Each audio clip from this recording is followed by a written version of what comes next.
Assalamualaikum warahmatullahi wabarakatuh. Bismillahirrahmanirrahim. Rabbi shrah li sadri wa yassir li amri wa hlul 'uqdatam min lisani.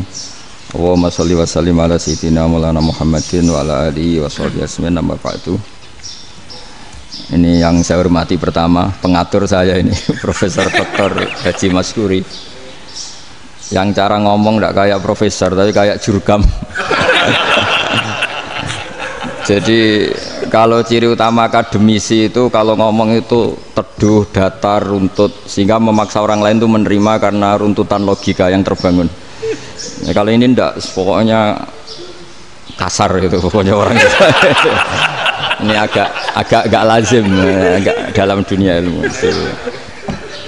Semua wakil rektor, semua yang hadir yang saya hormati, saya seperti yang dikatakan moderator Pak Sinten, Bapak Anwar, bahwa memang saya tidak boleh terikat sama yang di belakang ini, karena ini kayak apa ya, ada satu madhab yang anak-anak Unisma semuanya harus tahu, teman-teman di Unisma, menjelaskan itu tidak lebih baik. Jadi karena seakan-akan belum melakukan. Indonesia itu dulu kedatangan Islam itu tidak pernah dipertentangkan antara Islam dan negara, sehingga diskusi itu sudah salah, karena para wali itu tidak pernah mempertentangkan Islam dan keindonesiaan atau kebinekaan. Satu, bahwa para wali itu misinya dakwah, di mana-mana dakwah itu pasti ketemu yang berbeda, mulai beda agama, beda pilihan madhab, beda tradisi, beda kultur. Jadi itu tidak perlu dipertentangkan, tapi malah itu jadi lahan dakwah. Sehingga kita ini kalau diminta diskusi hubungan negara dan agama malah bingung, memangnya kenapa. Itu seperti dulu zaman P4, saya punya kawan di Jogja, teman saya nulis tafsir Profesor Zaini, itu pernah zaman Pak Erto disuruh sosialisasi P4 di Papua. Apa hubungan Pancasila dan UUD 45? Itu orang Papua jawab, hubungannya baik-baik saja, Pak. Jadi yang unik itu ketika disuruh baca Pancasila, satu Pancasila, dua ketuhanan yang Maha Esa. Nah, akhirnya 6 kan? Kenapa Pancasila jadi 6? Yang unik itu ketika ditanya, ini saya melihat langsung di TV 7 itu, Indonesiaku itu, ada anak-anak kecil ditanya, bendera ini milik siapa? Bendera merah putih itu. Jawabannya apa? Milik sekolahan, Pak, aja. Karena memang milik sekolah. Itu yang tanya itu kaget. Milik sekolahan, Pak. Nah, tentang tema ini mohon dibaca ini langsung start ya, langsung serius, karena tadi sudah kayak jurkam tadi, ini yang langsung khas ilmuwan. Ini sebagai penghormatan saya pada Unisma, ini khas keilmuan. Imam Zuhri adalah gurunya Imam Malik. Ya, saya ulang lagi ya, Imam Zuhri adalah gurunya Imam Malik. Halaman 29. Ini langsung start saya baca halaman 29. Dan ini terutama yang para punggawa-punggawa ini. Saya baca ya. Ini teks tidak ada yang saya rubah, memang persis seperti ini. Bismillahirrahmanirrahim. Yaqulu Zuhri, ini gurunya Imam Malik. Fama futiha fil islami fathun qablahu kana a'zama minhu. Innama kanal qitalu haitsul taqon nasu. Falam makanatil hudnatu wa wadu'atil harbu wa amanan nasu ba'duhum ba'da wal taqaw fatafawadu fil hadits wal munaza'ah. Falam yaklim ahadun bil islami yaqilu syai'an illa dakhula fihi. Walaqad dakhalataini kasanaten mithlu man kana fil islam qabla dzalika wa aktsar. Terus ini ngomongnya harus santai, nggak boleh provokatif. Begini, kita tahu dalam perdamaian Hudaybiyah itu poin-poinnya itu semuanya merugikan Islam. Di antaranya adalah jika yang Islam masuk kafir harus dibiarkan, karena berarti masuk ke habitat asli. Karena Nabi sebelum jadi Nabi, komunitas pokok itu kafir, sehingga kalau Islam masuk kafir kembali ke habitat. Tapi kalau Islam masuk kafir, kafir masuk Islam itu harus dikembalikan, karena dianggap bid'ah. Maka kalau kamu dituduh bid'ah itu tenang saja dulu, Nabi itu ya dituduh ji'ta bidinin muhdas, kamu datang dengan agama yang baru. Cuma agak diteruskan wa kullu muhdatsatin bid'ah wa kullu bid'atin dalalah. Jadi orang-orang kafir dulu kalau ngomentari Nabi ya ji'ta bidinin muhdas, kamu datang dengan agama yang apa? Baru. Nabi nurut. Semua perjanjian yang merugikan Islam itu Nabi nurut. Tapi Nabi hanya minta satu hal, jangan ada perang 10 tahun. Dan orang boleh seminar, boleh diskusi tentang Islam. Ya ini dengerin betul ini. Jadi saya tidak akan provokatif, ini pakai logika. Nanti bisa dipakai disertasi doktor. Tapi saya minta orang boleh diskusi, boleh seminar tentang Islam. Akhirnya saat itu juga ada orang yang masuk Islam. Di depan tulisan itu belum kering istilahnya. Datang ke situ namanya Abu Jandal bin Suhail bin Amr. Itu datang ke Nabi, ya Rasulullah saya ini mau masuk Islam. Kata orang-orang kafir, ini pertama Muhammad, kamu komitmen enggak sama perjanjian? Kalau kamu komitmen harus kamu kembalikan. Nabi bilang, ya Abu Jandal kamu kembali ke mereka, ke habitat mereka, yaitu menjadi kafir, di komunitas kafir maksudnya. Akhirnya nangis. Umar, Sayyidina Umar itu mendekati Abu Jandal, kemudian memberi isyarat supaya ngambil pedangnya. Jadi syaratnya wong ini baca orang uwes. Maksudnya orang-orang kafir. Tapi Abu Jandal nggak mau. Singkat cerita akhirnya kembali ke komunitas kafir. Tapi yang dikatakan Imam Zuhri cara analisis ini nggak bisa pakai provokatif, harus pakai analisis. Innama kanal kitalu haitsul takon nasu. Yang namanya perang itu menjadikan orang tidak berpikir jernih. Ini poin yang diambil oleh Rasulullah. Kalau dibahasakan Nabi curi kesempatan, masuk Nabi dikatakan mencuri, meskipun itu hanya bahasa ya. Enggak mungkin lah kita bahasakan seperti itu. Saya ulang lagi ya. Kenapa ada perang berkesinambungan sampai tahun ke-8 Hijriah? Mulai tahun kedua ada perang Badar sampai tahun 8 Hijriah itu perang terus. Nabi sama orang kafir perang terus. Akibatnya apa Pak Profesor? Namanya perang itu ya nggak kau bermikir. Pokoknya agar ketemu Islam perang, Islam ketemu kafir perang, nggak kau bermikir. Padahal Islam itu bisa diterima oleh akal sehat, harus lewat diskusi, lewat pengamatan, lewat pemikiran, lewat pengendapan berpikir. Makanya Nabi tahu ini masalah besar. Kalau orang perang terus, itu gak kober mikir Islam, tidak sempat diskusi tentang Islam. Makanya Nabi hanya minta satu poin. Oke, perjanjian ini saya turutin semua, tapi saya minta orang kafir semuanya boleh mendiskusikan Islam, boleh seminar tentang Islam. Mereka bilang iya, pada pikiran mereka kan diskusi paling piye. Ternyata betul, ada diskusi. Terus temanya gini, kira-kira bener di Muhammad Abu Jahal. Terus Tuhan Muhammad sama Tuhan Abu Jahal itu keren mana? Diskusi. Tuhan Muhammad itu khaliqus samawati wal ardi, yang menciptakan langit bumi. Sebagaimana kampanyenya Muhammad. Ya mereka masih jangkar bilang Muhammad. Kalau Tuhan kita, ya berhala itu yang kita bikin, yang kadang rusak, yang kadang kudanan, terus lumutan, pokoknya terus diskusi. Kita kok bener pengirannya Muhammad. Terus Muhammad Abu Jahal. Mulai dhisik Muhammad itu ora tau bodoh nih. Mulai dulu Muhammad itu gak pernah bohong. Abu Jahal, waduh, wis bodoh nih ngongkonan. Wis ribet kan? Dan semua diskusi itu mengarah ke kebenaran Islam. Wah, akhirnya wong kafir sing tokoh-tokoh cara Jawa yo wah semane jebule masalah ini kan. Artinya gini, kalau kita ingin Indonesia damai, sebenarnya yang untung itu Islam. Karena Tuhan yang menciptakan langit dan bumi tentu gak akan diperbandingkan atau akan dikalahkan oleh Tuhan yang lahirnya saja sudah di bumi. Misalnya kita menjual Tuhan Allah, siapa itu yang menciptakan langit bumi, yang ada sebelum langit bumi, bandingkan dengan Tuhan yang lahirnya di bumi, ada tanggal lahirnya, ada aktenya, itu kan sudah ribet kan. Begitu juga kalau memperbandingkan tokoh, Muhammad itu siapa? Tokoh yang bisa menyatukan pan Arabik, tokoh yang begini-begini, yang sayang istri, sayang keluarga, dibandingkan dengan tokoh Abu Jahal, Abu Lahab yang corong jauh penggaweannya yang ngerugikan orang lain. Akhirnya orang itu mulai tertarik sama Islam. Makanya kata Az-Zuhri, pakai bahasa dulu. Falam yaklim ahadun bil Islam. Tapi kalau sekarang yang populer itu bahasa yatakallam.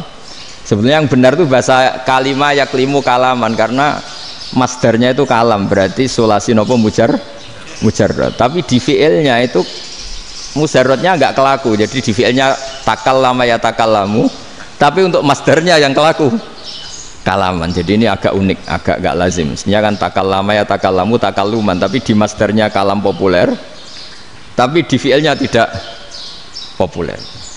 Saya teruskan ya, ini penting sekali. Jadi menjual Islam, kalau boleh dibahasakan menjual, itu tetap enak dalam kondisi damai. Karena kalau kita perang, itu bawaannya kalau ketemu ya perang, kalau ketemu perang, sehingga orang itu rakober diskusi loh, saat benernya Islam sampai kafir itu bener di. Karena tidak kau berdiskusi, tidak sempat diskusi, orang yang milih yang kafir karena yang mayoritas yang kuat, sementara Islam zaman itu lemah. Lah Nabi itu yang diminta hudnah, yang penting kita damai. Terus orang boleh mendiskusikan benar mana kita dan mereka. Ya setelah diskusi ya tadi kan nggak mungkin Allah yang begitu keren hebat pencipta langit bumi dibandingkan berhala yang mengurus dirinya sendiri saja tidak bisa. Walhasil terus orang mulai tertarik sama Islam, dan aturannya nggak boleh dilarang diskusi itu. Nah makanya saya pernah ditanya beberapa profesor di Jogja, Gus, suatu saat kalau kampus paling keren di Jogja ini ada Islamic Studies, kemudian pengajarnya dari berbagai agama, ini riskan nggak bagi Islam? Saya jawab, asal yang didiskusikan Islam itu nggak masalah, yang repot itu nak umat Islam. Karena kalau umat Islam yang jadi percontohan, banyak raja yang dolim, banyak pemimpin muslim yang dolim, terus identik dengan Islam itu jadi dolim, kan ribet ya. Kalau pas umat Islam, kalau Islam yang kumat kan jadi masalah kan. Nah ini kan terus jadi beda umat Islam sama Islam yang lagi apa? Kumat. Singkat cerita terus Islam mendapat posisi yang luar biasa.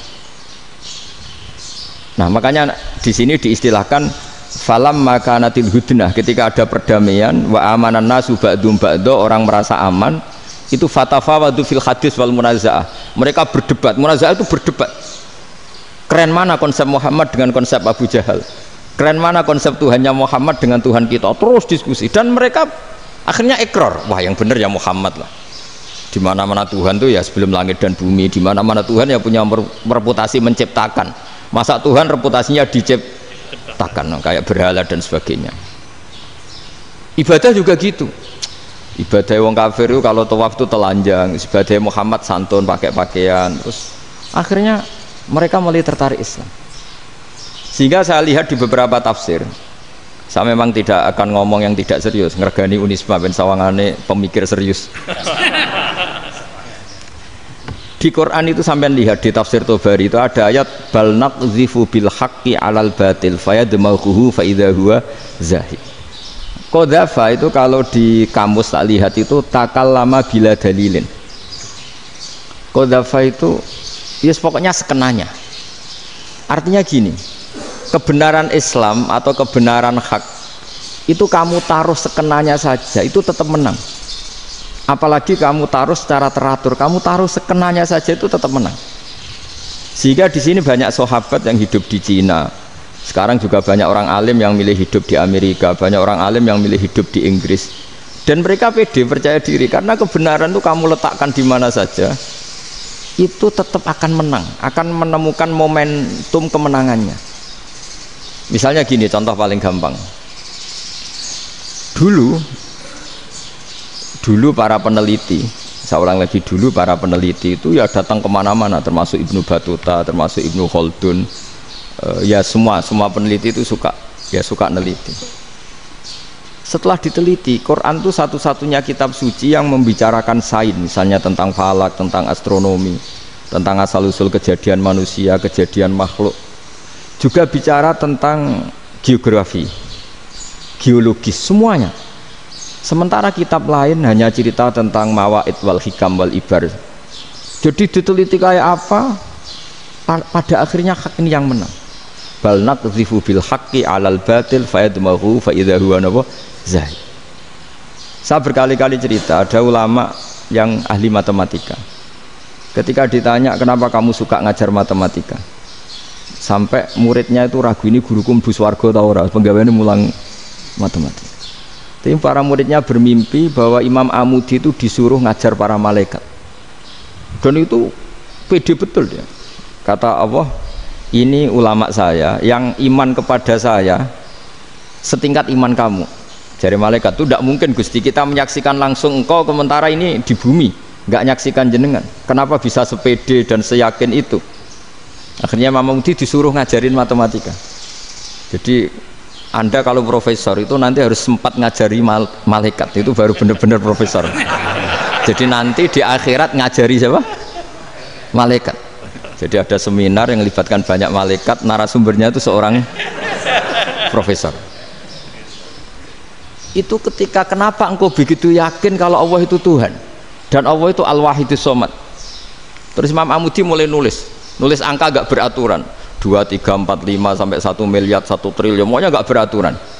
Kata beliau, nisbatus naini wasalasa ila ma la nihayatalaha iku nisbatul far'i ilal asli. Mbok angka sebanyak apapun, 2 dibanding 1 ya far'ul wahid, 3 dibanding 1 ya far'ul wahid. Semua angka yang enggak terhingga pun dibanding 1 semuanya far'ul wahid. Semua angka sebanyak apapun itu cabang dari angka 1. Fakullu hadil awalim far'un minal wahidis shomad, yaitu Allah Subhanahu wa ta'ala. Wah, kira malaikat tepuk tangan, iya juga. Jadi begitu juga ada ulama itu ahli gambar. Saya dulu ngaji sama Mbah Mun Al-Husunul Hamidiyah, itu kitabnya itu banyak gambarnya. Dan gale gambar yang ngawur betul, mangga ahli gambar. Saya lepol, sempurna lele. Semua gambar bangunan, gambar sapi, pokoknya gambar. Ternyata dia menemukan Tuhan itu dari gambar. Gambar serapi ini atau seruwet ini sama. Gambar rapi sama ruwet itu sama kalau dalam pandangan tauhid. Dimulai minan nuqtah al-wahidah. Kowe cek gambar sing rapi sing indah, cek gambarmu elek, dimulai dari 1 titik. Dan titik ini nuqtatil wujud, yaitu Allah Subhanahu wa ta'ala. Jadi nek cara ahli tauhid gak penting gambare api, menang lomba atau ora penting. Butuhe hadis surah ini gambar baik yang rapi maupun ndak adalah min nuqtah dari 1 titik. Ya, alam raya sebanyak ini mbok gambar mbok ora, cek mulai Mars sampai Jupiter kabeh semua bentuknya yang banyak ini semuanya min nuqtatil wujud, yaitu dari titik wujud, ini kok Allah Subhanahu wa ta'ala. Di sini hebatnya ulama-ulama, mbok dia pengajar matematika, mbok pengajar gambar, semuanya dipakai perangkat untuk tauhid. Ya, itu kan juga bagian dari Islam damai, Islam yang sangat tidak perlu perang untuk orang dipaksa Islam, nggak perlu provokatif kayak tadi pidatonya rektor jenengan tadi. Jadi ciri utama ilmuwan tuh kalau ngomong datar tapi logikanya nggak terbantahkan, itu ciri khas ilmuwan. Kalau ciri khas politikus kalau ngomong itu keras, provokatif lah kira-kira gitu. Tapi isinya biasa. Nah, saya berharap nanti semua profesor doktor itu datar tapi isinya kualitasnya bagus ini. Mentes. Jadi makanya terus kata ulama, kenapa diistilahkan balnat zifu bil haqqi? Kenapa pakai qadzafa sementara qadzafa maknane takallama bila dalil? Maksudnya bila dalil di sini itu min ghairi ikhtiyajin ila dalilin. Kebenaran itu memang nggak butuh dalil. Apa kita perlu dalilnya apa? Buktinya apa? Kalau 3 itu cabang dari 1. Wong gendeng yakin yang takut gitu pas orang gendeng. Wong 3 cabang dari 1 kok ditanyakan buktinya apa? Itu min awalil bidah. Pertama orang pasti tahu kalau 3 itu far'ul wahid. 1 juta juga far'ul wahid. 1 miliar juga far'ul. Gambar yang sebanyak apapun ya dimulai dari 1 titik. Cek gambar benar maupun yang tidak. Akhirnya apa? Ulama dulu itu sebegitu rileks nerangkan tauhid. Lalu kenapa asma ini yang ya ini kan khas NU ya, khas pesantren. Sebenarnya saya keberatan pakai istilah khas NU, pakai khas pesantren karena NU itu anaknya pesantren, jangan dibalik pesantren anaknya NU, karena sebelum ada NU itu ada pesantren. Tapi kayaknya Unisma lebih suka pakai bahasa NU dan saya ya agak orderan yang terpaksa disuruh ngomong. Ini agak apa ya, agak kacau sebetulnya ini, agak kacau. Jadi NU itu sama pesantren itu tua pesantren. Jadi NU dilahirkan pesantren, bukan dibalik pesantren dilahirkan NU. Sehingga barokahnya didirikan pesantren ini, kadang nyuwun sewu sekali Mbah Hasyim itu kadang ide besar beliau itu ora dituruti wong NU. Jadi Mbah Hasyim cara kula kok dadi Mbah Hasyim ya mangkel. Mbah Hasyim itu ngarangno kentong. Nggih ngaramno beduk, tapi wong NU nganggo kentong. Beduk. Dan uniknya Mbah Hasyim enggak tersinggung. Karena ciri khas pesantren itu membolehkan perbedaan apa? Pendapat. Itu masyhur khilafnya Mbah Hasyim sama Mbah Fakih Mas Kumambang itu sampai dikitabkan. Saling ngeritik, saling macam-macam lah. Jadi cara berpikir Mbah Hasyim ketika Nabi rembukan, ini gimana ya cara menentukan waktu sholat ya? Ya pakai kentong ya Rasulullah, dzakalin nasara itu untuk orang Nasrani. Ya pakai buk itu trompet, dzakalil yahud itu untuk orang Yahudi. Terus, ada yang usul lagi pakai api ya Rasulullah, dzakalil majusi itu orang Majusi. Setelah itu ada orang datang lari-lari cerita mimpi azan tadi. Ya itu terus dipakai sarana pemanggilan sholat ya azan itu. Sehingga Mbah Hasyim menolak kentong. Karena mantas sababi qaumin fahuwa minhu. Beliau keras sekali sampai bilang haram. Beliau judulnya ya haram, al jasus antakrimin nakus. Setelah naskah itu sampai ke Mbah Fakih Mas Kumambang di Gresik situ, di daerah Dukun situ. Dulu nggak ada WA ya, jadi sampainya ya lama. Makanya saya sampai sekarang nggak punya WA karena ya saya ulama kan, kalau WA-an terus ya jadi ulama. Nggak jadi ulama main WA-an terus itu. Nah itu termasuk rektor nggak kau bermikir itu mesti kebanyakan WA. Karena kan otaknya didikte oleh sesuatu yang masuk. Sesuatu yang dilihat itu kan pasti mendikte kita. Beda kalau yang enggak WA-an kan mikir apa kita yang menentukan. Kalau WA-an kan kita ditentukan. Mau mikir anaknya butuh apa gara-gara WA informasi Jakarta mikir Jakarta. Padahal secara kewajiban ngapain kamu orang Malang mikir Jakarta. Gara-gara WA mikir Jakarta belum selesai ada berita di Sulawesi, mikir Sulawesi. Habis itu mikir NTT. Makanya semua orang sekarang merasa tokoh nasional gara-gara informasi yang masuk itu nasional. Jadi Mas Yo RT yang mikir gimana Gus Indonesia kok. Ada RT sampai lupa kalau dia itu RT. Jadi semua orang sekarang merasa tokoh nasional. Dan itu gara-gara apa coba? Akhirnya semua orang juga punya ide tentang nasional. Harusnya negara itu gini-gini. Jebule wonge sing duwe ikon itu sapa? RT. Ribet kan? Saya teruskan, setelah naskah itu sampai ke Kiai Fakih Mas Kumambang, beliau itu marah besar. Ini harus dilawan, dan saya bukan karena benci Mbah Hasyim. Beliau teman saya ketika ngaji Kiai Mahfud di Mekah. Jadi Mbah Fakih dan Kiai Hasyim itu teman ketika ngaji di Mekah. Terus cara ngelawan tuh lucu, gak ilmiah, tapi gak ilmiah wong alim tetap ilmiah. Di mana-mana serupa itu tidak sama. Ya kalau mungkin zaman Nabi di Madinah itu zaman itu kentong itu identik dengan milik Nasrani. Di Indonesia beda. Pos kampling ya kentong, kebakaran ya kentong, wae sarapan orang di LP ya pakai kentong. Jadi tidak ada jaminan kalau kentongan itu identik dengan Nasrani. Lalu haramnya di mana? Yang di mana-mana tasabuh itu identik. Ini tidak identik. Mulai masalah kan? Mulai masalah. Jadi beliau gaya judul Hazruus. Hazruus itu kepala bergeleng-geleng. Sekarangan kok ngene jadi sekarangan kok provokatif gitu gitu. Nah.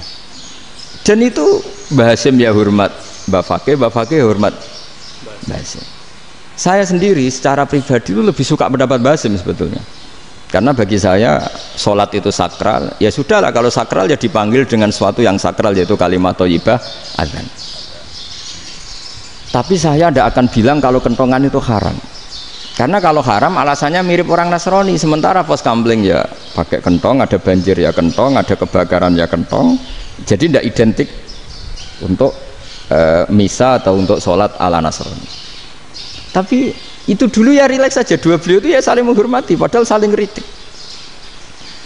Dan dulu ulama yang beda madhab itu ya saling menghormati. Imam Syafi'i itu kalau sholat di kawasan Masjid Abi Hanifah ya tidak kunut. Ketika ditanya kenapa kamu tidak kunut sementara engkau berpendapat kunut itu sunat, ikroman di hadal madhab, saya sangat menghormati madhab.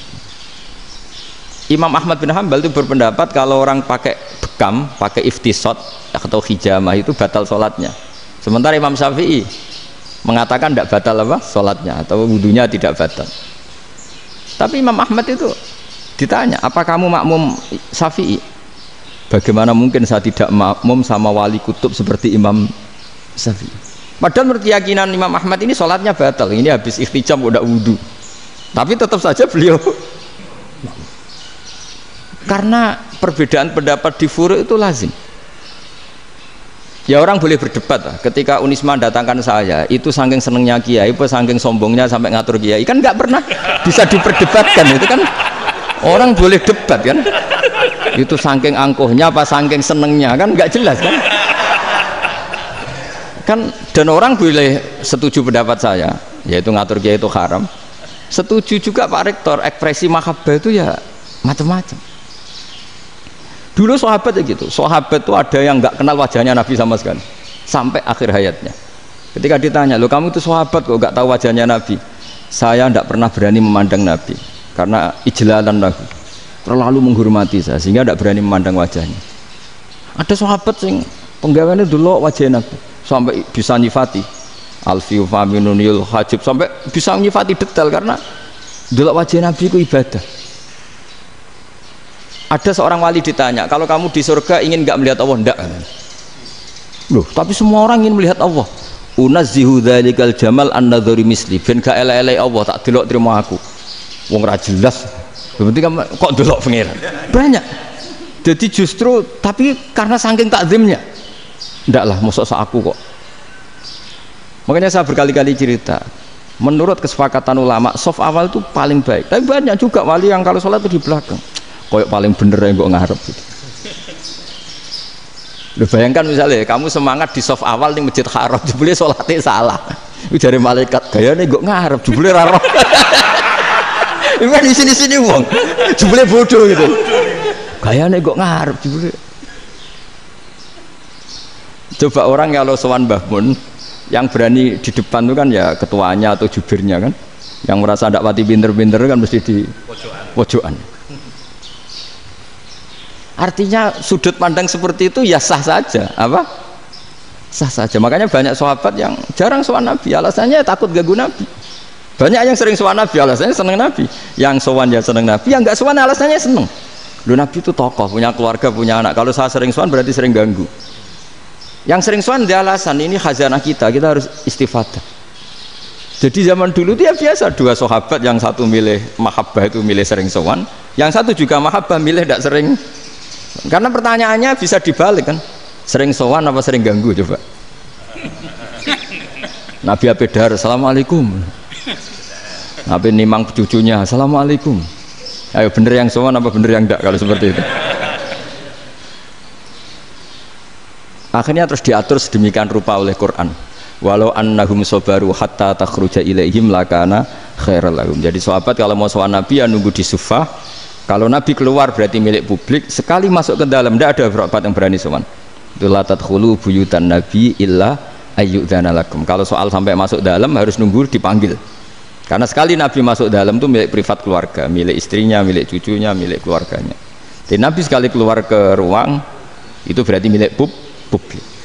Itu terus jalan tengah. Karena kalau langsung masuk, bayangkan saya itu sering menyaksikan Mbah Mun habis ngaji 2,5 jam ngaji Jalalain, baru masuk assalamualaikum, padahal yai mungkin mau ke kamar mandi, mau ini itu. Jadi dulu itu Quran sangat modern, sebelum ada dokter ngatur tamu, rektor ngatur tamu itu Islam sudah modern. Dia kan gak fair kan, misalnya saya ke Unisma harus janjian pakai ini, terus kalau misalnya kesini selonang-selonong kan lucu kan, mentang-mentang kiai terus juga sowan-sowanan selonang-selonong, padahal kalau kita mau ke mereka pakai protokol. Sering tidak fair dunia ini, tapi karena aku kiai oleh gelo ya sudah. Akhirnya saya memutuskan gak gampang kemana-mana karena itu. Saya sering didatangi ajudannya menteri, Gus mau ada tamu dari Jakarta tanggal ini, mesti saya bilang mereka milih tanggal yang mereka kosong, kok tidak mikir apa saya pas itu kosong. Tak jawab enggak lah, sebelum diatur bahasanya dan tawaduknya gitu. Akhirnya dibalik, datang lagi, Gus jam dengan kosong apa kita menyesuaikan. Lah itu lagi dia akhlak kata saya. Itu baru punya akhlak kata saya. Bukan masalah ini, bukan masalah gengsi ya. Saya sendiri itu dolan ke alumni itu jarang, karena ya takut. Kiai kan yang nganggur, jam 9 nganggur, jam 10 nganggur. Bisa saja alumni itu kerja di pabrik, bisa saja yang latihan ekonomi di pasar. Sehingga kalau saya datang jam 9, iki kiai sing nilai santri ini, apa kiai sing ganggu santri. Nah karena orang ini melakukan rutin gak kok berpikir, pokoknya ngono jenenge silaturahim. Mau nyerah kok berpikir, padahal kalau diangen-angen ini kiai yang nilai santri ini, apa kiai yang ganggu santri ini karena datang di jam kerja. Nah, bayangkan kalau kebenaran dulu itu dikawal oleh satu peradaban perang. Jadi Nabi sesuai diangen-angen mbek Nabi. Perang Badar menang Nabi, perang Uhud menang wong kafir, perang ini gonta-ganti. Apapun itu yang penting satu kesimpulannya, cara Rasulullah kesimpulannya satu. Orang tidak kober mikir kebenaran secara mengendapkan pikiran dengan pikiran jernih. Maka hebatnya Nabi ketika perjanjian, pokoknya saya minta nggak ada perang. Dan orang boleh mendiskusikan Islam. Itu luar biasa idenya Nabi. Karena bawaan perang itu orang kan nggak kober mikir. Ibarat seorang misalnya senang satu perempuan, ketemu rivalnya langsung perang kan gak mikir. Tapi kalau kau bermikir, diangen-angen cawe wedok iku ora seneng aku. Untungnya apa untuk wong ayu ora seneng, malah mau loro hati. Terus sudahlah, buruan dialihkan kemana kan gitu. Itu nak mau amen WA nan tukaran lewat SMS atau tarung langsung ora kau bermikir. Tapi kalau kau bermikir, akhirnya berpikir nih. Perempuan tadi sebenarnya yang disenangi siapa? Oke, ternyata senang Pak Erik. Sudah kita ngalah. Karena tidak ada nikmatnya kan menikahi perempuan yang sama sekali tidak mencintai kita. Tapi kalau nak kau berpikir pokoknya diprovokasi, wah kue kalah mbak A, kue kalah mbak B, pikirannya kan ojo sampai kalah. Bareng wis menang ternyata ada mas lah. Nah bayangkan Islam itu seperti itu dulu, dipertarungkan. Doang Islam itu dinu aklin, agama yang diterima dengan akal sehat. Tapi sekarang ukurannya perang, yang menang berarti benar, yang menang benar, kan terus jadi repot. Itu Nabi tidak ingin, makanya Nabi ingin sudahlah, nggak ada perang. Nah, makanya kata Imam Zuhri, fathul Islam terbaik adalah orang boleh diskusi tentang Islam dan tidak ada perang. Lagi-lagi penting, tidak perang itu penting, silmun itu penting, perdamaian itu. Setelah tidak ada perang, akhirnya fatafawadu fil hadis wal munazah, orang boleh diskusi apa saja, termasuk boleh adu polemik. Konsep satu Tuhan dan Tuhan banyak diperdebatkan. Akhirnya Nabi secara rileks bisa menjelaskan. Muhammad, urusan kita banyak. Kalau Tuhannya satu tidak cukup, Tuhan harus banyak untuk menyelesaikan berbagai urusan. Ada Tuhan bagi rektorat, bagi macam-macam kan. Ada Tuhan untuk ngurusi utang, ngurusi BPKB, macam-macam. Terus kata Rasulullah, enak saja Nabi jawabnya. Ya kalau kamu punya majikan banyak, perintahnya beda-beda, kamu mangkel enggak, bingung enggak? Ya susah mat. Kalau majikannya banyak, perintahnya beda-beda, kita jadi repot. Seneng mana? Seneng majikan satu. Ya sudah, Tuhanmu itu majikan kamu. Kalau Tuhannya banyak, perintahnya macam-macam, kamu yang repot. Akhirnya ya sudah mat, Tuhannya satu aja. Nah, itu ya barokahnya diskusi tadi, barokahnya agak perang. Daraballahu mathalan rajulan fihi syuraka'u mutasyakisuna wa rajulan salamal lirajul hal yastawiyani masalah. Terus alhamdulillah. Jadi orang yang paling kafir pun saat itu taslim. Nah, ini kembali ke kalimat la ilaha illallah. Saya tidak perlu provokatif, pasti teori saya itu benar. Bukan saya bilang benar itu karena sombong, enggak. Ini sesuai teks. Misalnya begini, benar enggak kelompok takfiri yang suka ngafirkan orang lain? Itu pasti tidak benar. Logikanya gampang. Orang yang kafir 70 tahun saja dengan melafadzkan la ilaha illallah menjadi muslim. Masa dengan kalimat yang sama yang muslim menjadi kafir? Itu logikanya kan enggak ketemu. Orang kafir 70 tahun untuk menjadi muslim disuruh baca apa? La ilaha illallah. Tapi gara-gara baca la ilaha illallah nyekel patok jadi kafir. Pertanyaannya, loh ini kalimat apa? Kalimat untuk mengkafirkan apa kalimat untuk mengislamkan? Karena yang kafir dengan kalimat itu menjadi Islam, ternyata yang Islam dengan kalimat itu menjadi kafir. Itu ketemu nggak? Cara logika itu kan nggak ketemu kan? Makanya cara pikirannya Abul Hasan Asyadzili, dan saya setuju pikiran itu. Istighfar ini boleh orang Jawa Timur protes karena kadang beda manhaj, tapi jangan protes saya, protes Abul Hasan Asyadzili kualat mesti sampean. Ketua Torekoh napa? Sadziliyah. Cara madzhab Sadzili, dan Anda boleh berbeda madzhab, mencari khasnya wong kampus wani beda. Beda kapasitas lah, pokoknya butuhnya beda. dan ketok pinter, ketok kritis tuh. Cara madzhab Abdul Hasan Asadili itu gini Pak Rektor. Jadi istighfar itu baik. Tapi ba'da kamali tauhid, setelah tauhidnya itu benar. Alasan beliau masuk akal. Ketika ada ayat fa'alam annahu la ilaha illallah wastaghfir li dzambik. Bihadil kalimah. Jadi orang boleh istighfar setelah tauhidnya benar. Alasannya Abdul Hasan Asadili begini. Qul lil ladzina kafaru iyantahu yughfar lahum ma qad salaf. Katakan kepada mereka yang kafir, sekali mereka tidak kafir, maka otomatis dosanya masa lalu diampuni. Pertanyaannya, yang bisa menghentikan kekafiran itu kalimat apa? La ilaha illallah.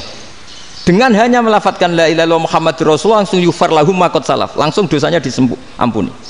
Berarti yang menjadi pengampun dosa lah, penyebab pengampunan itu apa? La ilaha illallah. Itu bahkan orang kafir belum istighfar. Di ayat itu kan Allah gak mensyaratkan setelah la ilaha illallah istighfar baru diampuni, enggak. Asal la ilaha illallah langsung yughfar lahum ma qad salaf. Saya ulang lagi ya, jelas ya. Jadi kulil ladzina kafaru iyantahu yughfar lahum ma qad. Nah, sekarang iyantahu, mereka berhenti dari kafirnya. Syaratnya pakai apa? La ilaha illallah Muhammadur, itu langsung yughfar lahum ma qad. Artinya apa? Ghufranullah itu bisa didapat hanya dengan mujarrodut tauhid, yaitu hanya dengan melafadzkan kalimah thayyibah. Dan sahnya istighfar juga berdasar kalimah thayyibah itu. Misalnya gini, orang kafir sebelum Islam melafadzkan astaghfirullah, astaghfirullah, astaghfirullah, kira-kira diterima enggak? Enggak kan? Karena syaratnya istighfar ba'dat tauhid. Nah, makanya dalam madzhab Sadili istighfar itu setelah la ilaha illallah. Karena cara pandang ya seperti itu. Jadi fa'alam annahu la ilaha illallah wastaghfir li dzambi. Jadi dengan kebenaran tauhid saja ini sudah cukup kita insya Allah layak diampuni. Karena innallaha la yaghfiru ayyusyraka bihi wa yaghfiru ma duna dzalika liman yasha. Jadi orang yang tauhidnya benar itu bisa diampuni Allah asal tauhidnya benar. Itu Allah ngendikan liman yasha wa yaghfiru ma duna dzalika liman yasha. Dawe Imam Suyuti walam yakun liman yastaghfir. Jadi orang yang bertauhid secara benar meskipun gak sempat istighfar itu tetap potensi diampuni. Karena bawaan tauhid itu sudah menjadi layak diampuni. Kayak orang kafir sekali ngelafatkan kalimat tauhid mbok gak istighfar langsung diampuni. Nah, karena melihat seperti itu terus orang berlomba-lomba memperbanyak jumlah ngelafatkan la ilaha illallah. Jadi kita yang alim, kita semua, saya tidak bilang saya, kita termasuk yang di pinggir-pinggir saya ngaku alim dengan masalah lah, sobat. Kita semua yang alim-alim itu tahu bahwa la ilaha illallah itu super. Sudah bawaannya tauhid, juga punya kelayakan diampuni. Nah, kemudian nasib kita agak sial. Malah kalimah ini dituduh bid'ah, dituduh khurafat. Mergo Nabi nggak pernah tahlilan, Nabi nggak pernah. Nabi nggak pernah tahlilan, kalau diartikan Nabi nggak tahu mau coba la ilaha illallah, aneh gak kalimah itu. Nah, ini provokatif ini.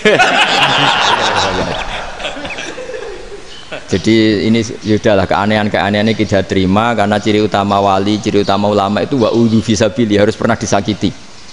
Jadi kalau Unisma sakit kalau dituduh apa? Dituduh bid'ah itu berarti belum calon ulama. Calon ulama itu wa'udhu fisabili, harus disakiti. Jadi kalau kamu disalahpahami itu ya harus santai. Provokatif tadi. Iya, termasuk provokatif tadi. Termasuk diatur tadi itu. Jadi kalau cara berpikir kan, karena mereka itu memang kalau kita turutin itu memenya itu terlalu, kadang menghujat kita itu enak ya jadi GNU, ada orang mati datang, kiainya dapat makan, dapat rokok, terus pulang gitu. Jadi apa, terus kita kayak tersangka terus. Kita kan kayak tersangka terus, tertuduh terus itu. Terus yang orang NU ya memenya juga nggak kalah ekstrimnya. Boleh ya ajaran orang nggak boleh ngasih-ngasih kiai gitu. Berarti boleh dong ajaran kikir.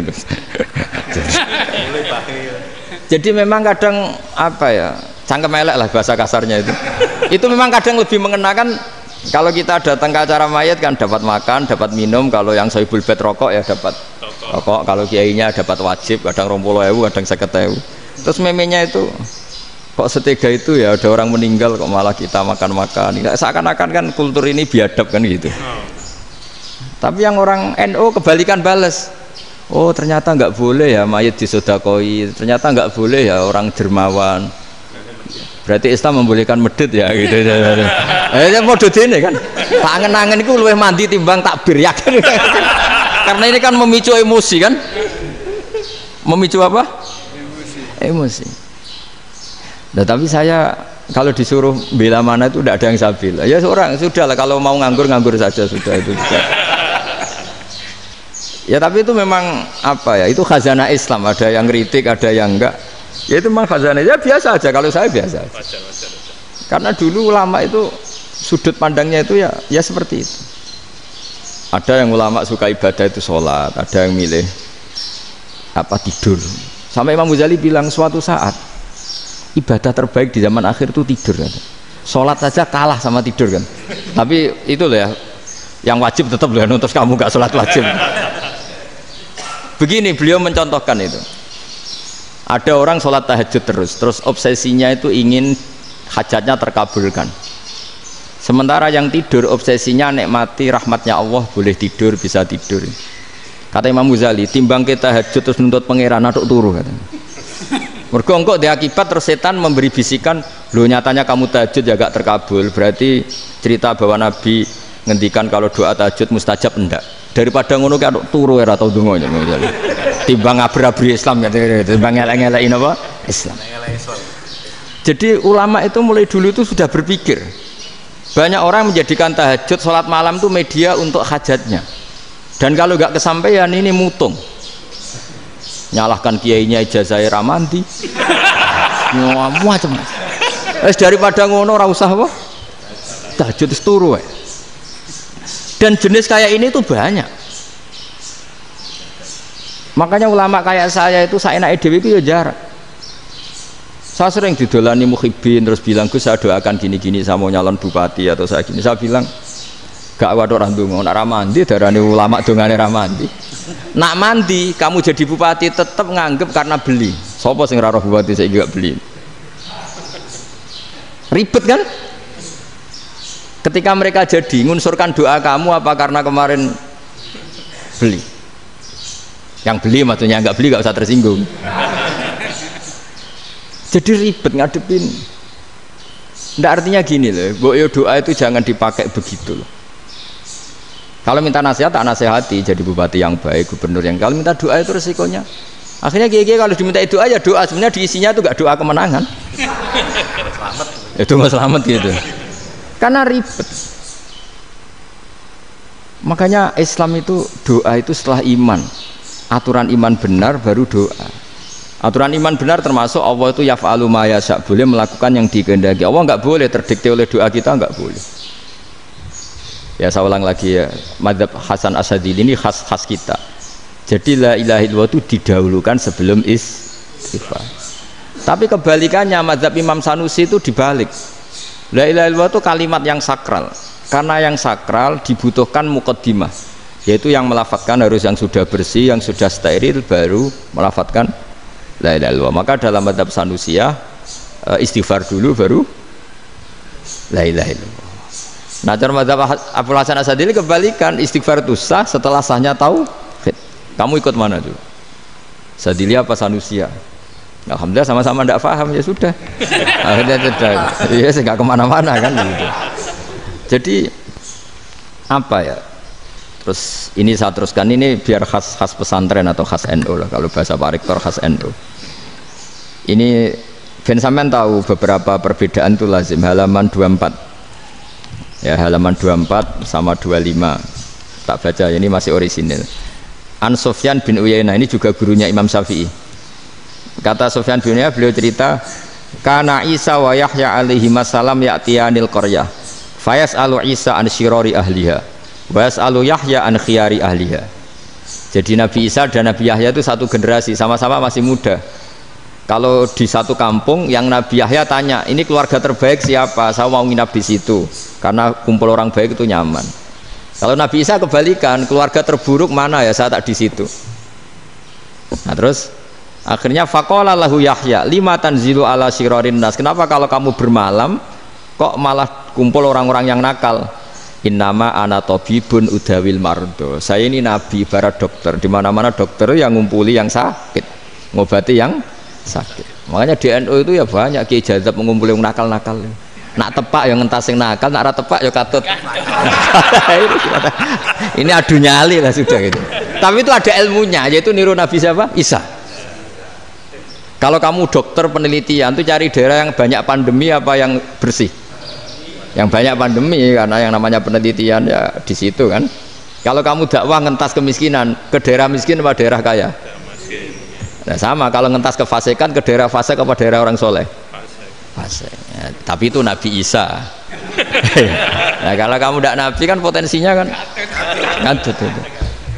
Tapi setidaknya bahwa kita sering disalahkan karena punya beberapa tokoh yang ngancani fasik-fasik, itu sebenarnya ada dalilnya, yaitu Nabi siapa? Isa. Nah terus masalah tegas dan lunak. Ketika ada mahasiswa misalnya pacaran, boncengan lanang dan perempuan, itu pilihan kita apa? Kalau tegas terus gak mau mendengar kita, misalnya gini contoh gampang, tak beri contoh Pak D, jangan orang tua, nanti secara fikih itu beda. Nah ini kan kita orang pesantren, nah, biasa ngaji fikih detail. Kamu Pak D seorang perempuan mahasiswi misalnya sering pacaran, setiap ke situ sama pacarnya kamu diam saja, padahal kamu dosen keislaman, mesti pamanaan kamu nyimpulkan ternyata pacaran itu tidak apa-apa, buktinya Pak D itu tidak negur, menengahi. Ini berarti as-sukut alal mungkar. Tapi kebalikannya, Pak D ini terkenal keras, nak rono mesti radiaku ponaan, akhirnya yura rono mesti ngerti nak mesti diamuk. Nah dua orang ini sama-sama gagal kan. Yang lunak menjadikan ponakannya pacaran terus karena enggak negur sehingga dikira membolehkan. Sing keras juga enggak sempat bina wong rono era wani. Akhirnya dua orang ini sama-sama enggak ketemu, sama-sama enggak berkesempatan membina kan? Gagal membina kan? Karena yang keras ponakannya enggak pernah situ, berarti enggak bisa bina kan? Yang lunak membiarkan berarti juga enggak bina. Nah, Islam itu antara dua itu. Ya agak terlalu lunak, nggak terlalu keras. Karena kalau terlalu keras, misalnya ada kiai terlalu keras, lu masyarakat mau tanya itu gimana? Lari kan? Lu saya ini punya pengalaman pribadi. Saya ini kan kecelok orang alim. Itu kalau pernah ya saya itu berusaha ya pokoknya ya umumnya orang alim lah, tenang terus anteng, nggak gejlok-gejlokan. Itu nggak ada yang tanya. Saya mimpi ketemu beberapa ulama itu disalahkan. Terus umat saya kalau mau tanya itu ke siapa? Wong alim wis wibawa, meneng tambah banget wibawane. Kepala Quran sering gojlok rektor macam-macam. Terus wong wanita kok, saya biasa ke pasar pandangan dicegot orang. Gus, putri saya itu sering keluar darah tapi melebihi batas haid gini-gini. Kalau badhe sowan jenengan, gak usah sowan ning kene mbek ngadeg-ngadegan.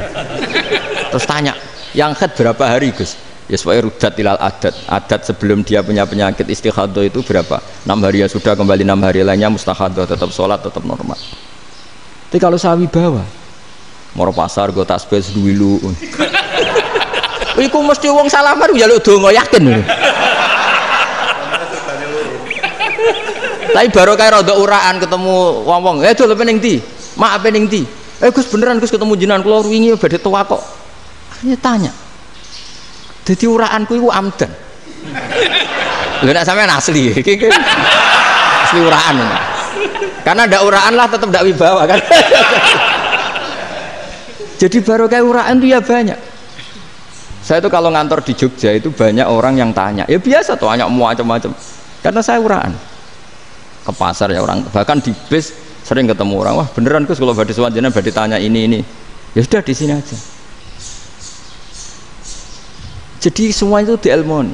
Nah, Nabi itu punya sisi yang dua-duanya jalan. Memang beliau luar biasa, dipilih Allah yang luar biasa.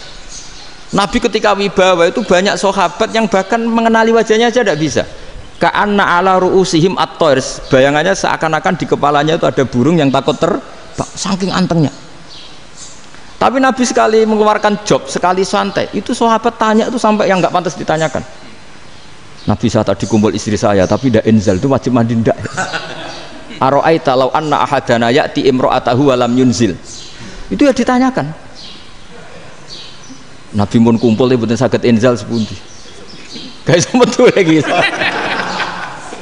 Terus ya ada yang tanya macam-macam. Ya saking ada sahabat dipanggil Nabi tambah lari, dipanggil lagi tambah lari. Panjenengan nyeluk, oh pas kula kumpul bojo kula. Lah kula kuwatir jenengan orang suci, saya belum mandi, makanya saya lari. Nabi ngendikan innamal mukmin thahir, ya nak masalah ketemu kiai ra apa-apa ijek junub. Sementing kok nak salat kados sik. Tapi Nabi sekali pakai madzahirul jalal, tapi pakai wibawanya, itu orang nggak berani ngomong.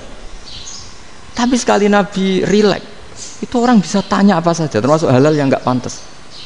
Lalu ada sahabat itu tanya lucu, tanya Maimunah. Maimunah itu ya cantik tapi sudah agak tua lah. Maimunah, ya umal mukminin, hukumnya ngambung bojo pas Ramadan ubi. Wah gak roh aku, gak tahu diambung kan Nabi pas Ramadan. Tanya Saudah, wah malah orang-orang diambung. Kalau Saudah itu kan wis tua itu. Lucunya istrinya jawab, tanya Aisyah yang mungkin Nabi, iya yang mungkin tanya Aisyah. Itu yang usul ya istrinya Nabi Maimunah. Selalu Aisyah, tanya be Aisyah.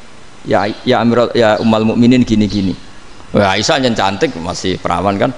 Qabbalani Rasulullah bahwa oh Nabi biasa ngambung-ngambung pas Ramadan dan beliau tetap puasa. Akhirnya fakih ngarang kan wa takbil fi Ramadan wa tublah la tubtilu shauma ngambung ora. Iku ya udah biasa dhisik. Ya nasib bojone ayu. Nah ini artinya seasik itu. Jadi garwane Nabi sing ngrasa rodok tuwa. Wah aku ora tahu kok Aisyah serilek itu dulu itu maksudnya orang-orang Islam pertentangan itu maksudnya ini ya balik semua ini bedanya orang pesantren sama orang kampus. Kalau orang kampus mau cerita agama itu rahmatan lil alamin tapi nyontokno rileke ora iso. Agama itu rilek tapi nyontokno rileke ora iso mergo ora rapati ngaji. Contohnya ora iso dadi mau gawe kaidah mau Islam itu rahmatan. Jadi Nabi itu lah, Allah juga gitu. Allah itu kalau sudah memperlihatkan madzahirul jalal, itu mbok malaikat Jibril rawani. Ketika Allah dengan madzahirul jalal. Tapi kalau Allah dengan madzahirul jamal, madzahirul apa? Jamal. Iku ya gojol-gojol kan sampai makhluke gojol.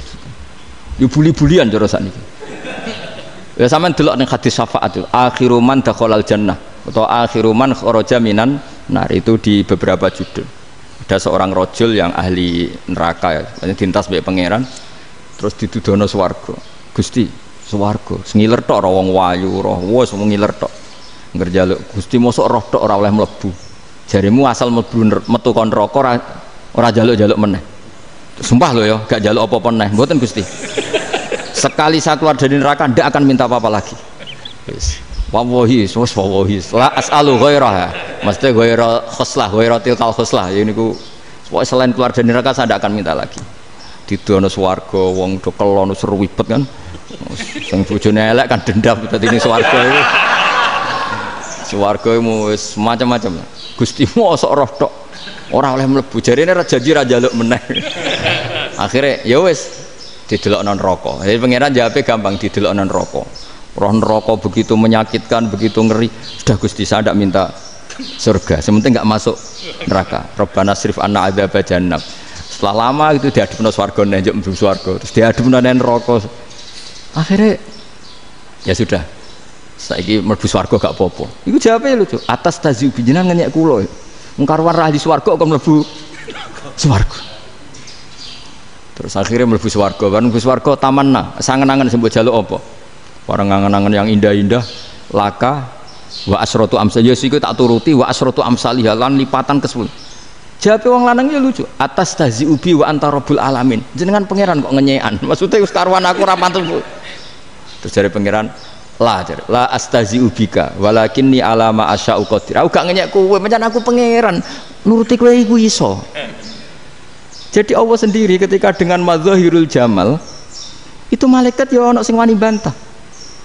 Masyhur itu kan malaikat sing bantah pangeran atas alufia mayufsidu fiha wa yasfikut karena Allah dengan madzahirul jamal. Yang paling masyhur Nabi Musa. Nabi Musa itu ketika Nabi Mi'raj. Nabi Mi'raj itu beliau kira-kira di langit keempat lah yang masyhur atau kelima. Ngelangkahi. Nabi Musa menangis, ya Rabbi ini apa-apaan? Orang sing ja'a ba'di kemudian melangkahi makom saya ini apa-apaan? Jadi Nabi Muhammad kan apapun hebatnya kan junior. Kok melangkahi makom saya ini apa-apaan? Enggak fair. Sampai Nabi Muhammad itu tanya gini sama Jibril, reaksi Allah gimana ketika melihat Musa seperti itu? Jawab malaikat Jibril lucu. Ya roh khiddatahu, Allah sapal gayane Musa. Biar. Jadi lucu. Ya dibiarin aja sama Allah. Tapi wong jenenge Nabi Musa itu kekasihnya Allah, tetap berkah bagi kita. Betul. Ketika setelah Mi'raj diwajibkan sholat 50, gentenan Nabi Musa kelihatan nabinya. Sebenarnya Nabi Musa itu sebetulnya loh, gak nguntungkan kita sebetulnya. Tapi yang nguntungkan, sebenarnya tidak niat nguntungkan kita, tapi nguntungkan. Nabi Ibrahim kan di langit ke-6, keren lah. Konti jong ketemu Allah ngeten-ngeten kan sholat seket. Karena Nabi Ibrahim terkenal Nabi baik, tidak bantah. Bareng Nabi Musa. Kenapa diceluk pangeran? Kula kan salat ping 50. Inna ummataka la tutiku dalik. Wah, gak kuat umatmu. Serai-rai gak umatmu ora ngarah kuat 50 rakaat. Tapi sebenarnya Nabi Musa itu niatnya bukan membela kita. Fa inna ummati la umatku sing gagah-gagah ra iso meneh umat. Berarti sebetulnya ya itu masih pakai gengsinya sebetulnya. Wes ngono-ngono lah sementing kita untung. Sebetulnya dia itu gak terima wong umat saya aja yang lebih kuat. Gak kuat apalagi umatmu. Dan terus sebutin irji ila rabbika fas'alhu takhfif. Itu berarti Allah dengan madzahirul jamal. Sudahlah, datang ke Allah minta keringanan. Allah itu baik. Minta. Mbak Allah itu ringanan mau 5 tok. Jadi cek 45. Balik ke Nabi Musa, piro 45. Cek ra kuat umatmu. Wong umatku ra kuat. Jadi sebenarnya dia bilang umatku ra kuat. Lho cara Nabi Muhammad model wong Malang. Yo beda umatku mbek umatmu. Ribet kan? Itu. Loh, Nabi Muhammad kan tidak seperti itu kan? Tidak punya akhlak Malang kan? Akhlak. Maksudnya akhlaknya mujur itu, tidak akhlak yang baik gitu. Ya akhlak yang mujur, bukan yang Malang gitu. Jadi Nabi ya manut. Tinggal 40 kan, dikurangi lagi 35 sampai 9 kali kan? Masyhur itu. Ya kan kalau dikurangi 55 kan berarti turun naik kan? 9 kali. Itu setelah 5 itu Nabi Musa cek usul masih ragu. Itu cara Nabi munggah nentek. Ini entek ya.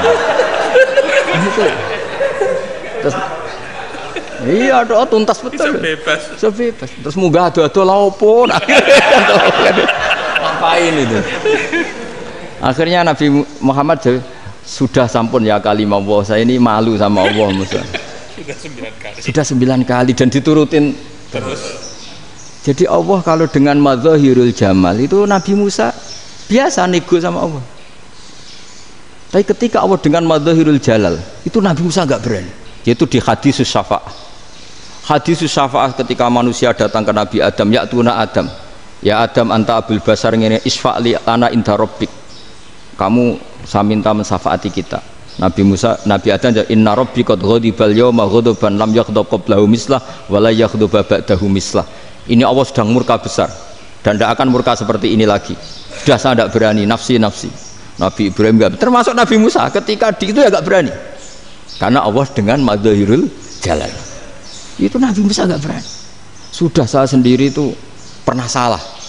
Yaitu saya membunuh seseorang yang enggak disuruh oleh Allah membunuh itu. Yang pas jotosi orang Kipti. Akhirnya datang ke Nabi Muhammad. Pas ke Nabi Muhammad Allah dengan madzahirul jamal. Apa dengan madzahirul jamal sampai Kanjeng Nabi ngendikan analah saya akan memintakan syafaat kalian. Terus fa ahmadu rabbi bima hamida allamaniha rabbi. Saya muji Allah dengan pujian-pujian yang orang lain tidak tahu, hanya saya yang diajari, kata Rasulullah. Nah di sini menurut banyak ulama termasuk kitab yang saya baca, kenapa Muhammad sebagian namanya Ahmadu? Itu dari af'al tafdil fa Muhammadun Ahmadu min ghairihi. Muhammad Rasulullah itu kalau muji Allah di atas cara mujinya nabi yang lain. Jadi Ahmadu bukan dari fi'il mudhari' lil mutakallim tapi dari af'al apa? Tafdil. Fa Muhammadun Ahmadu min ghairihi. Bahwa Kanjeng Nabi Muhammad sallallahu alaihi wasallam itu cara mujinya Allah di atas pujian para nabi. Makanya di sini Sayyid Ali Zainal Abidin kalau muji hamdal hamidin wa fauqa hamdil hamidin. Jadi pujian saya ini di atas rata-rata cara mereka apa? Memuji. Yaitu sirinya apa? Nabi itu tahu bahwa akhirat tidak bisa batasi Allah. Kamu tidak bisa nyemprit Allah. Allah, ini akhirat loh. Amal sudah tidak manfaat. Ingat itu. Tidak bisa seperti itu. Allah itu nggak bisa tunduk sama konstitusi yang bernama akhirat. Artinya Allah meskipun di akhirat tetap duwe hak yaf'alu ma yasa atau yaf'alu ma yurid. Nggak bisa kamu terus wah ini akhirat amal ra iso dikirim wong mati, amal ra iso dikirim. Yang pangeran kok mbok atur. Kalau kita yang mengirimkan tidak bisa, tapi kalau Allah tetap bisa. Makanya ada kiai mengatakan kodok qadar ra iso dirubah, itu kamu. Makanya ada seorang kiai ditanya, kodok qadar ra iso dirubah sekali dicatat selesai. Jari kiai tadi, tapi nak Allah iso. Dalile apa ya yamhu ma yasau wa yusbit. Nak Allah ya iso, sing ra iso kan kita. Nah, Nabi itu tahu betul meskipun akhirat itu Allah masih bisa dinego saking baiknya. Akhirnya Nabi sujud, masyhur itu terus ya Muhammad irfa ra'sak wasal tu ta wasatu safa. Semat sirahmu angkat. Kuwi apa tak turuti. Terus semenjak itu Nabi minta apa? Syafa. Artinya apa? Ketika Nabi lain berpikir bahwa akhirat ini membatasi amal karena sudah Nabi tahu betul kalau Allah tetap Allah yang enggak terbatas kekuasaannya, enggak terbatas rahmatnya juga saat di akhir. Makanya disebut fa Muhammadun Ahmadu min ghairihi. Makanya wa mubasyiran bi rasuli ya'ti mim ba'dismuhu Ahmad. Jadi makanya terus banyak GNU sing macam-macam lah. Ono sing potongane wedi terus hati-hati. Niku berarti makome Madhahirul Jalal. Ono sing amen guyon nek makome Madhahirul Jamal. Ono sing ra jelas ngene iki, sing ra jelas. Nak guyu buanter kok nak nangis yo buanter. Jebule urusan utang. Lah ini sudah yang udah. Jadi makanya yang rileks saja. Sebenarnya agama ini santai, rileks karena agama ini harus bifarohin wasururin. Enggak boleh agama ini dibawa dengan kekerasan, dengan antisosial. Karena agama ini harus kul bi fadlillah bi rahmati fa bidzalika falyafrahu, harus senang, harus rileks. Makanya saya jadi kiai itu senang takutnya gini. Sekali saya tidak senang jadi presiden buruk. Ternyata jadi wong alim ra enak, itu contohnya. Sampean merengut terus uripe susah, nanti orang tidak berani jadi orang alim. Makanya saya buktikan bahwa saya lebih bahagia dibanding rektor. Nanti orang ingin jadi rektor semua, nggak ingin jadi orang alim. Saya pernah ketemu sekian rektor di Jogja, tanya, Gus, kenapa jenengan bela-belain pesantren sampai segitu? Kan keren kampus NU, sekarang ada Unisma, ada NU Jogja, ada NU Jepara gini. Tak bilangin gini, sampai rektornya itu istighfar. Saya bilangin gini, ini sekaligus tak kasih tahu ini rektor Unisma ini. Tak bilangin gini, andai kan tidak ada kiai kayak saya itu Islam bisa tutup. Kok bisa, Gus? Misalnya ada perempuan haid faqal adat. Itu kalau untuk tahu hukumnya haid daftar dulu ke Unisma. Daftar dulu kan? Setelah daftar nunggu pelajaran haid. Baru tahu haid setelah 3 tahun dari masalahnya gitu. Tapi baru kayak kiai ketemu saya di jalan, Gus anak kula nu haid ngeten-ngeten mboten normal hukumnya piye? Oh, hukumnya ngene dibalekno ning adat. Ora usah registrasi, ora usah daftar. Jadi ya harus ada istighfarnya lah. Unisma juga harus istighfar, semuanya harus istighfar. Karena ada sisi yang nggak mewakili kebutuhan Islam. Tapi saya sebagai kiai juga istighfar. Karena fakta hukum mengatakan yang boleh jadi KUA yang jabat, yang boleh kemenak yang punya gelar. Dan ini yang mengawal Islam secara undang-undang karena mereka yang bikin. Nah, karena kiai tidak punya gelar tidak bisa jabat di situ. Saya juga istighfar. Jadi tidak sampai entok yang istighfar. Karena yang kebutuhan ini terwakili yang punya gelar. Tapi yang punya gelar juga harus istighfar tadi. Mosok kepen roh hukum haid ngenteni kuliah se. Ngentek itu aja nanti nunggu guru yang pas mata pelajaran itu. Terus kapan dekne salate wong jawabannya belum ketemu. Tapi baru kayak saya kan ketemu di jalan tanya. Terus saya sering ketemu. Gus saya ini bapak angkat. Mau nikahkan putri saya, itu gimana itu kalau cerita wali sebenarnya anak saya sok, kalau nggak cerita nggak sah karena saya bapak angkat. Itu banyak. Hanya tak akali ya sudah wali yang sebenarnya taukil pada hakim tanpa diketahui, tapi hakikatnya itu taukil hakim. Itu kan tidak gampang. Nah, tapi kalau tanyanya di kampus, registrasi dulu, daftar dulu, baru tahun berapa ada pelajaran itu. Semester 5 baru tanya. Iya kan? Semester 5 ya? Iya. Oh, itu kan. Jadi jangan kira terus sistem Unisma itu yang terbaik di dunia, enggak juga kan? Enggak juga. Dan sistem-sistem yang lain maksudnya ada. Tapi sistem kiai loh, Mbah Mun juga sering pesen saya, kowe kudu seneng pegawai negeri. Piye-piye sing jaga agama pegawai negeri. Kemarin pas acara 7 harinya Gus Robah sama matur itu di depan para kiai. Setelah saya jadi kiai ya itu nyata. Islam di Papua, di NTT yang bawa siapa? Dokter negeri, ya kan? KUA negeri. Barokahnya mereka negeri dijamin negara kan? Barokahnya Muslim berkebutuhan Islam. Akhirnya bikin musola di situ, bikin masjid. Bahkan di Korea Utara itu ada masjid bawaan duta besar, karena banyak duta besar Muslim berkebutuhan masjid. Yang bisa gini itu yang negeri apa yang swasta? Negeri lah. Di sini kiai tidak mewakili semua kebutuhan apa? Islam. Tapi kampus juga enggak, kampus Islam sekalipun tidak memenuhi semua kebutuhan Islam tadi. Masa orang tanya kan nunggu semester berapa tadi? Semester 5 masih daftar dulu. Nunggu pelajaran itu. Payahnya pas ketemu dosennya, saya tidak pernah ribet kan? Pas dosennya cowok gitu.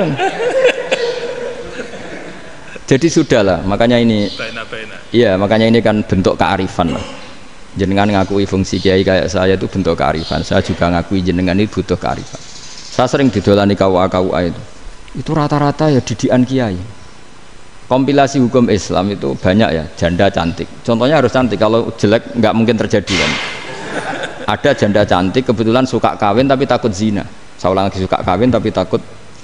Itu seringnya gitu Pak Rektor. Jadi dia kawin bosen bilang ke KUA, Pak saya sekarang mau nikah sama ini. Loh, tapi kamu mau punya suami ya, tapi kan nggak tercatat Pak.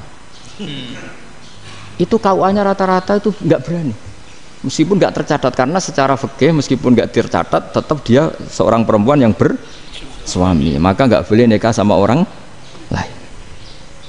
Jadi coba kalau nyun sewu KUA hanya ngikuti hukum formal, yang penting di catatannya nggak punya suami ya dinikahkan saja kan. Tapi mereka enggak, karena didikan kiai enggak berani. Artinya gini, kalau hanya pro hukum catatan sipil maka ini dinikahkan bisa karena enggak tercatat. Tapi secara hukum santri enggak bisa dong menikahkan perempuan sing dadi zaujin yang punya suami. Nah, ini barokahnya kerjasama yang baik. Jadi di masyarakat itu tertanam didikan kiai enggak boleh nikahkan perempuan yang suami, tapi di KUA ngikuti hukum formal. Dan di Indonesia itu KUA itu rata-rata konsultasinya ya sama kiai, sehingga ya nggak berani akhirnya, meskipun aku udah mlebu rokok mbak gak iso. Dan itu banyak. Seorang lagi ya, makanya ini kan pesantren itu nggak boleh mati. Orang kiai-kiai kayak saya nggak jelas-jelas itu harus lebih jelas lagi. Karena ini yang on time, yang online, yang siapa saja bisa tanya. Saya itu SMS saya itu nggak punya HP WA. HP jadul itu SMS-nya tiap hari tak berapa. Orang yang tanya dari Kalimantan, dari Aceh. Gus di kampung saya ada masjid 2 itu yang Samana. Ada yang dari orang perkotaan, Gus di perumahan baru ada masjid, yang Jumatan baru orang 12, sah enggak? Ya langsung saya jawab, sah. Dalilnya ini. Ya sudah. Nah, tapi kata Imam Syafi'i gini harus orang 40, itu madzhab Syafi'i, dalam madzhab yang lain gini-gini. Itu kalau tanya rektor itu kan ribet, masuk ajudan dulu, asisten dulu, panjang.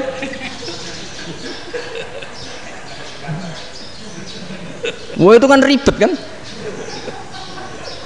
Manggil dosen, dekan VAI dipanggil, dekan VAI nggak mau langsung jawab, cari dosen yang nekuni itu. Usul fikih, saya nekuni itu baru seminar, nunggu dulu mbak, ini orangnya baru. Panjang kan, bisa tutup Islam kalau kesuwen. Coba kalau tanya kiai kan enggak, ketemu di jalan. Dulu Mbah Zubair kata Mbah Mun, saya termasuk santri yang diapresiasi Mbah Mun. Dhisik Mbah Zubair yang ngono, anak nong takok apa sowan gak oleh. Gak takok ning kene. Saya biasa ditanya orang ngadeg-adegan. Ya alhamdulillah ilmunya cukup, kalau gak cukup ya kok sik. Jadi sebetulnya orang sopan itu ya agak-agak ada yang ditutupi sebetulnya. Mboten prayogi teng dalan nginjang mawon matur. Ya sebetulnya ya sebenarnya memang ilmunya agak cukup gitu.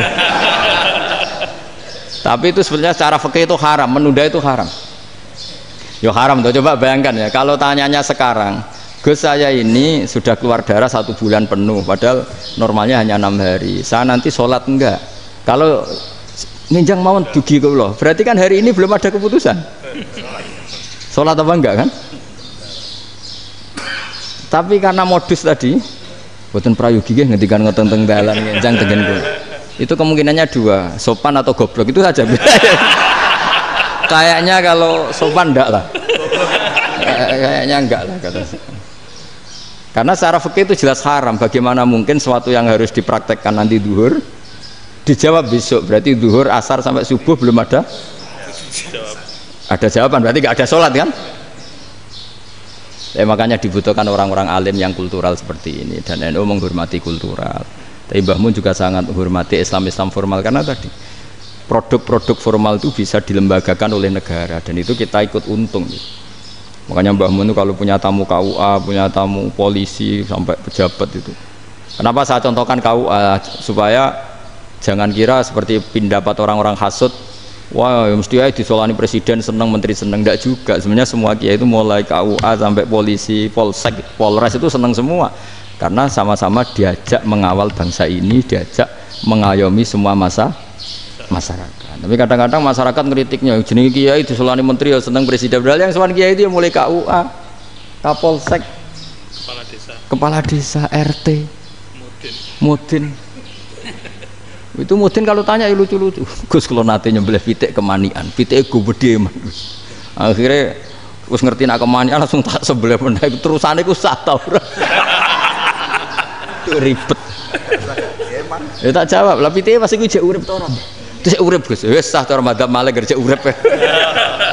Karena itu ada perdebatan antara mazhab Malik dan mazhab Syafi'i. Nah, cara Imam Syafi'i itu agak ketat. Hewan yang punya kehidupan sudah mutharibah, misalnya ayam jago, contohnya harus jago, karena kalau ayam kecil diikhlaskan haram. Jadi yang cilik wae kan gitu.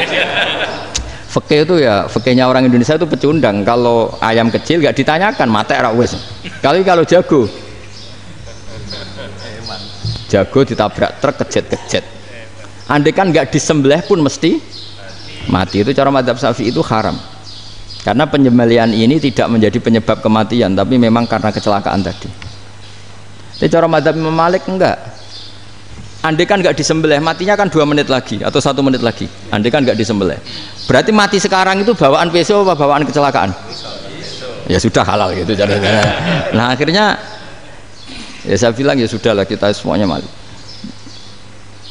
Jadi cara debat, cara Imam Syafi'i enggak, cara berpikir itu sudah tidak kehidupan yang normal. Yang dimana-mana penyembelihan itu mematikan yang hidup normal. Jadi agak ketat. Jika dalam contoh kemanian, kalau dalam bahasa Jawa nyembelih agak sempurna terus pesonya jatuh atau apa itu, kalau pakai mazhab Syafi'i agak kesulitan. Jadi kalau mazhab Malik asal diselesaikan secara fauron, dan juga sebagian mazhab Syafi'i itu halal. Nah orang mesti tanya gitu, Gus, wedhusku tabrak truk, man Gus kejet. Nak pitik cilik ra ditakokno. Makanya termasuk kritiknya Mbah Mun, tapi ini mazhabnya Mbah Mun ya, kamu boleh ikut boleh ndak, karena ini urusan ndak penting. Lha wong-wong lucu, nak ditakoki yuyu muni haram mergo amfibi. Yuyu ngerti ya, Man? Yuyu nggih. Tapi nak ditakoki kepiting muni halal. Mergo nak yuyu haram gak eman, nak kepiting eman. Besar. Padahal alasannya coba, kenapa yuyu haram? Karena amfibi kan, bisa di air. Pertanyaannya, kepiting seperti itu ndak? Nah, tapi kepiting kalau haram kan eman. Karena besar kan. Kalau yuyu silahkan haram kan gitu. Artinya apa? Fikih kita ya agak-agak pecundang gitu, agak-agak pertimbangan. Iya, ini lucu kan? Kualitatif. Coba alasannya yuyu haram karena apa? Amfibi kan? Hidup 2 alam. Pertanyaannya kepiting seperti itu enggak? Iya. Kenapa? Kalau orang tanya, yuyu haram apa halal? Rata-rata jawab haram. Gitu.